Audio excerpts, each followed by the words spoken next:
welcome to my channel, Budget for Success. Woo! My name is Onyx, and you know what time it is. It's Smart Money Tuesday. Woo, woo, Start Money Tuesday. Woo, woo. Okay, this is my favorite time of the week because I get to come to you and share with you steps that I went through to get to financial freedom. And freedom for everyone is different. So I want you to be aware that there's no certain goal that I'm trying to get everyone to. It's whatever that financial freedom is for you, getting to that space where you feel comfortable in your finances. And so I am excited to share with you some thoughts for today, because we're not going to bring out any spreadsheets and any numbers. No, no, no. I believe one of the key factors that helped me get to financial freedom was my mindset. I remember years ago when I was homeless and I realized that I thought it was circumstantial. I was homeless because I made some poor decisions. I wasn't generating any income. I was in a relationship that I shouldn't have been in. You know, it was all circumstantial. And if it weren't for those circumstances, I wouldn't be homeless. And it wasn't the case. It was a mindset that I had that landed me right where I was. And it didn't matter. It could have been totally different circumstances, but I still would have been in that same space because that's where my mindset was at the time. And so one of the keys was my mother. But bless my mother, she's no longer here. But my mother one day was listening to Oprah and there was a book. And so she shared the book with me, The Secret. And, not that I absorbed everything in the book and felt like it was 100% gospel truth, but there were some huge points of information there about the law of attraction, which then led me to another book written in the 1800s by Charles Hannell called The Master Key System, another pivotal book. Anyway, after reading those things, I realized that my mindset needed to shift.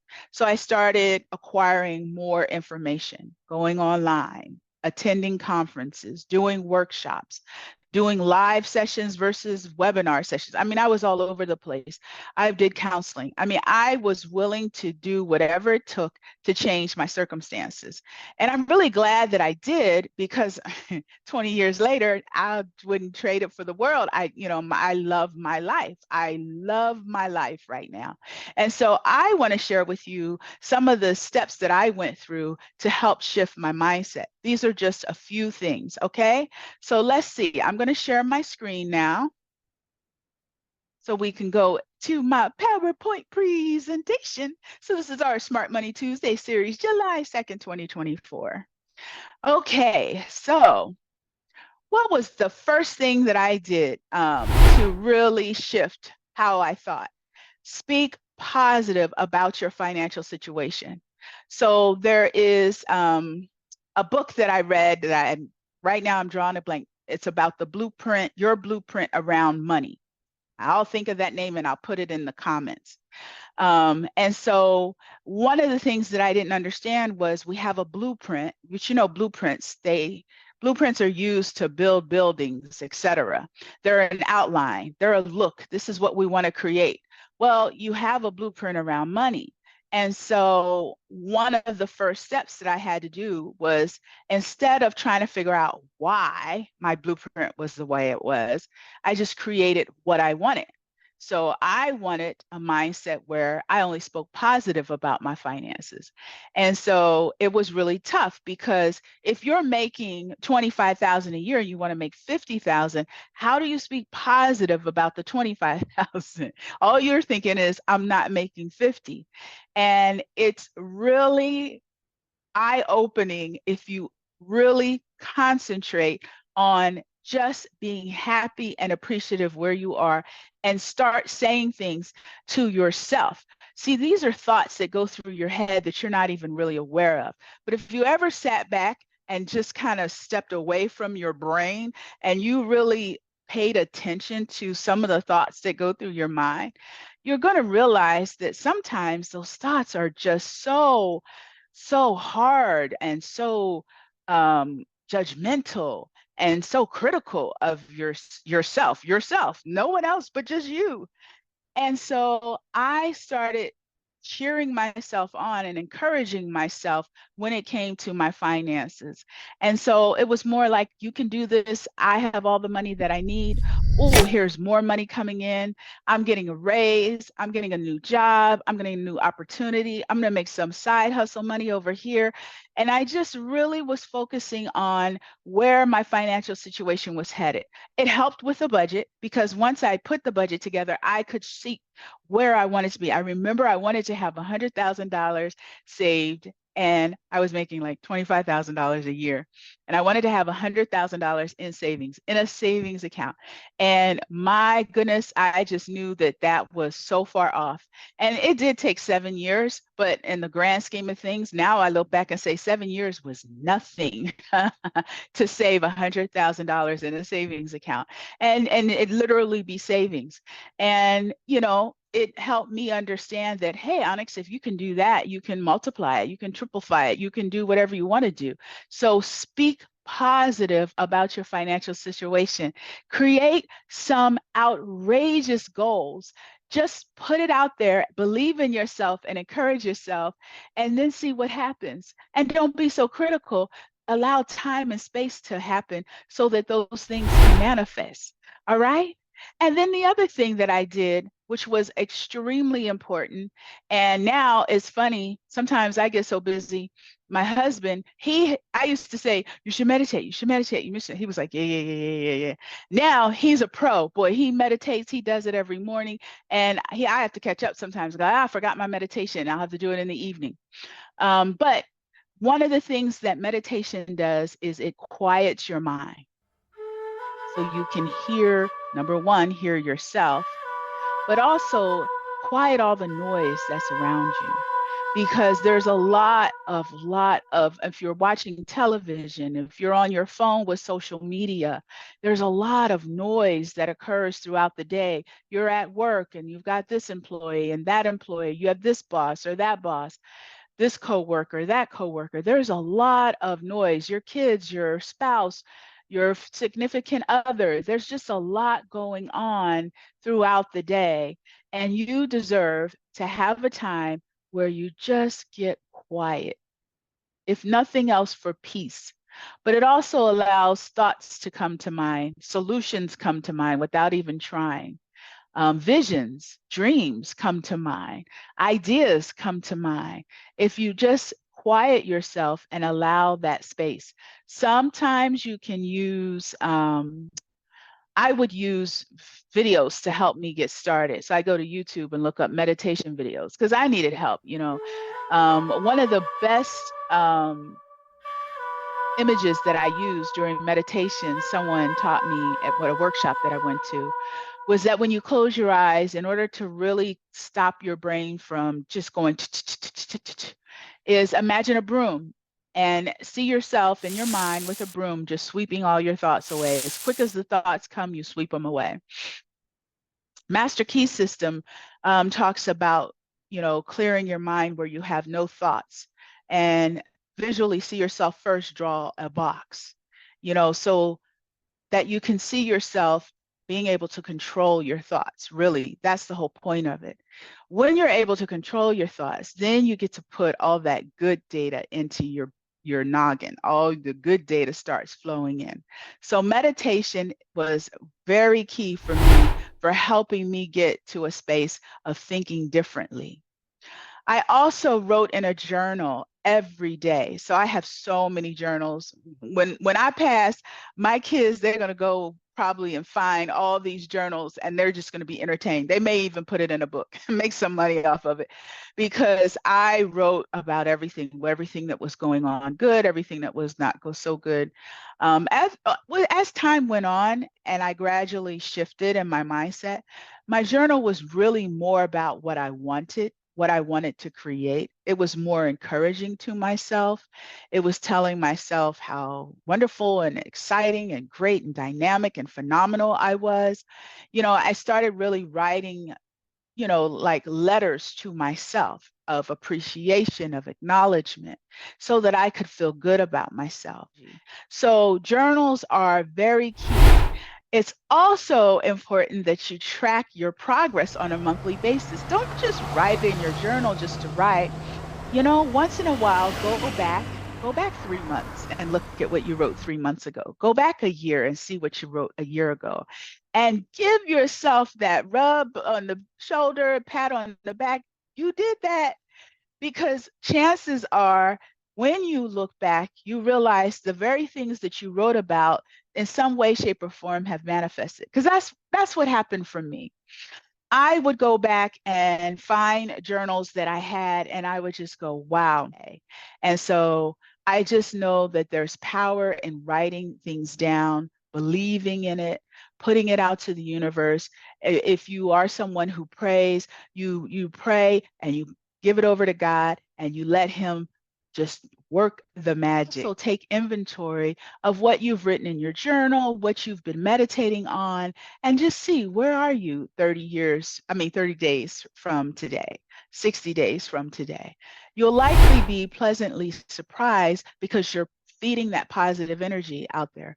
And the other thing about tracking your progress is, if you're not where you want to be and you feel like you're actually going in the wrong direction, for me, taking inventory allowed me to figure out where I needed to shift so that I could create what I want. Not beat myself up because I wasn't where I wanted to be, but also just giving me an opportunity to do some things differently so that I make sure I'm on track. And that's where we come to celebrating those wins. I don't care how big or small those wins are. I remember getting excited, like my first sale that I made on Etsy may have been $2, $5, but I was so excited. I was like, I made a sale, I made a sale. And so now those sales come more frequently and they're larger amounts, but every sale is a win. Every win is a win. And so the universe can manifest $2 or $1 million. The universe doesn't care. The universe doesn't have a limitation on how much can be manifested. So it's you practicing that experience of a win. You landed that job, that's a win. Experience what that feels like so that when you're ready to land the next job or the next promotion, or you're ready to land the next contract in your business, it becomes free flowing. So celebrate those small wins as if they are big wins, because only you are in control of how big that win can become based on how you limit yourself. So take the limits off and celebrate. Get excited, because each small win creates larger wins. So for me, going from being homeless to getting an apartment was a true win. I had an apartment for my daughter and I, but it wasn't the best apartment. It wasn't in the best neighborhood. We had bugs, we had roaches, we had challenges in that apartment. I'm not gonna lie, but it was a win, and I celebrated, and I, had my mom come over and bless it with her oil and pray over it. And then before I knew it, I was able to buy a home. That was another win. That was amazing, buying my first house. And my first house was a 2-bedroom. It had a really small bathroom in the master bedroom, but it was a win because it was my first house. And it just went on from there. Then I bought a larger house. I bought another house, and now I have a really nice home with my husband. And you know what? Going from homeless to having over $1 million valued home, that's a win. But it was a win from the very beginning, and I celebrated each one of those milestones until I got to where I am now. I don't know what's next. I'm just excited. Like, who knows where I might be next? I don't know, but I'm just excited about the next step, the next step, the next step. That's it. That's how you get there. It's one little win at a time. And then finally, I just want to share with you, it is important, very important, that you become a good steward with your finances, because all of this work that you're doing, if you don't take control of your finances and your spending, you're not going to be where you want to be. So for me, I had to get intentional with my money. When I went to the store, I went to the grocery store. This was just the other day, like 2 days ago. I went to the grocery store with my son and I was tracking how much I was putting in the basket and how much I was spending. And then I got to a number that I was like, nope, I'm spending too much. I literally went back through the store, putting stuff back on the shelf where it belonged. I didn't just set it anywhere. I went back and put it back on the shelf, put it where it belonged, because I was realizing I was not being intentional. I had grabbed some things off the shelf that I didn't need. They weren't on my list. And it was causing my budget for groceries to exceed the amount that I intended to spend. Did I have more money? Yes. Could I have easily pulled that money out to pay for it? Yes. But that was not what I intended to do when I stepped in the door. I intended to spend a specific amount. I told my son how much we were spending, and I gave him a budget. And I was like, I'm not going to make him live by a budget, and I'm not. So I literally went rolling back through the store, putting my son was like, what are you doing? I said, I'm putting things back. I exceeded my budget. And he needed to see that, because he needed to know that if I'm giving you a budget and want you to live by it, I'm giving myself one too. And that is really how you manage your money. It's being intentional. He knows we have plenty of money. We could have bought what we wanted, but with these grocery prices today, I said, I made a decision. This is how much I'm spending and no more. And I'm going to get all that I need for the family, but I'm not getting the extra because that's not what I intend to do. And then the money that I did spend, I spent it with joy and appreciation. I was thankful that I had the cash. I counted the cash out, handed it over to the clerk, and we went on our merry way. So when I do spend money, I am really happy and excited about it because it's money that I intended to spend. So being intentional with your money allows you to even be prepared for those things that come up that you didn't even know about, because you're being intentional. You're not going above and exceeding where you desire to be. Everybody's spending limit is different. Mine is different today than it was 5 to 10 years ago. And I'm very happy that it's different, but my mindset is still the same. We were at a hotel. Now, mind you, we flew to the hotel first class because that's a decision my husband and I made. So I had to save money in order to afford that flight. Once we got there, we needed water bottles. They were like $5.50. My husband was like, no, no, no, no. I'll track down the maid. She has some water on her cart, and I'll, ask her for some water. He's like, I'm not paying $5.50 for a water bottle, because that was not what he intended to do. That's not where he wanted to spend his money. It was a choice. It's his decision. So we got some water from the maid, and we got ice, put some ice in an ice bucket and stretched that water because we chose that's not where we're going to spend our money today. And, for $5.50 for a bottle of water, that's just was our decision.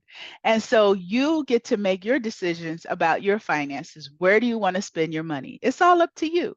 Really is. It's your choice. Remember, good vibes only. Think positive about your finances. If there's nothing else that I leave you with today, that is to think really, really, really positive thoughts about your financial situation. Think positive thoughts about yourself, to write in your journal, and to meditate, because those were the things that helped me shift my mindset to see myself differently. I don't see myself as the person that was homeless, not anymore. I see myself as this prosperous, intelligent, extremely sharp person who has led cities through COVID and has helped cities build reserves of millions of dollars. I have managed budgets of millions of dollars. I have made financial decisions on a board that I sat that was to the tune of billions of dollars. And so that's how I see myself, as this extremely intelligent, sharp woman who is able to make executive decisions at a moment's notice. And I'm able to prosper as a result of those decisions. That's how I see myself. And so, how do you see yourself? Where do you see yourself? What story are you creating for yourself? My goodness, it starts in the mind. And that's where I'm so glad that I'm so free to be in that space where I am now. And I don't care how others see me. They were like, that's Onyx from around the way. I remember her. What's she talking about? Smart Money Tuesday. What? She don't know. I remember she was, I gave her clothes. I did this for her. That's how they see me. That's not how I see me. I've been free of that for years. I am I am a CFO, Chief Financial Officer. I have a thriving business. I'm getting ready to launch a book where Tony Robbins is endorsing that book. Oh, yeah, I'm doing great things. I'm making things happen. I'm coaching people into their financial freedom. That's who I am today. And the past made me who I am today, but I am a whole different mindset today than I was 20 years ago. And I'm thankful for that. And so I share this words with you to encourage you for the next 5 to 10 years. If you just be present to how you think about yourself and where you're headed and what you want, you write in your journal and you meditate, I would just love to hear some stories of what things transpired and transitioned for you in your life. So I will leave you with that word. Have a wonderful, blessed, beautiful day. And don't forget to like, comment, and subscribe to Budget for Success. Bye for now. Love you guys.